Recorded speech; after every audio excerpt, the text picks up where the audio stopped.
for race in Ohio. I'm wondering if you drew any particular conclusions from the election returns, the exit polls on both the Romney campaign and the Obama campaign. What really worked and what didn't work? Anything specific jump out at you? Well, I think in looking at Sherrod Brown's returns as well, I think those 4 words that were written, I mentioned this last night, that were written by Mitt Romney, Let Detroit Go Bankrupt, in that column that he wrote. I think it was the Detroit Free Press and then the New York Times, began the unraveling of Mitt Romney's campaign in Ohio.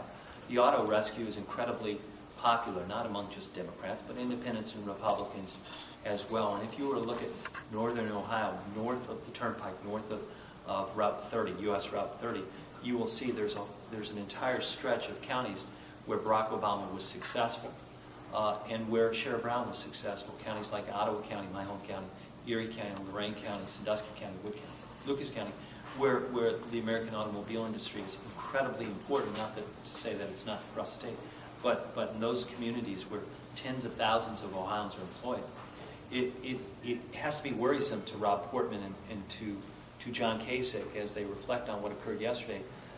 They are wrong on this issue. They have stood idly by and not supported the president in rescuing the American automobile industry. And in the case of John Kasich and Rob Portman, have oftentimes been critical of the support the American taxpayer extended on behalf, rather directly to those corporations. It's an issue that will live on every day, every week, every month. A Jeep worker hits the time clock.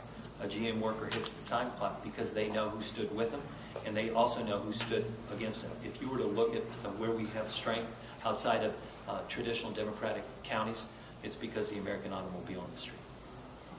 What kind of resources, did you lend any resources or spend any money to help O'Neill in his race? Yes.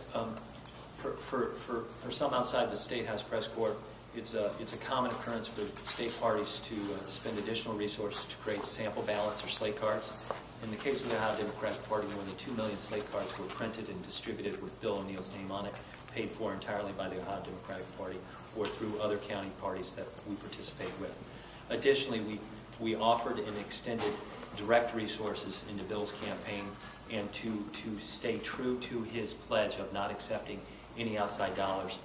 He declined. We believe we've spent, as I mentioned, close to $1.5 million on Justice Yvette McGee Brown's campaign.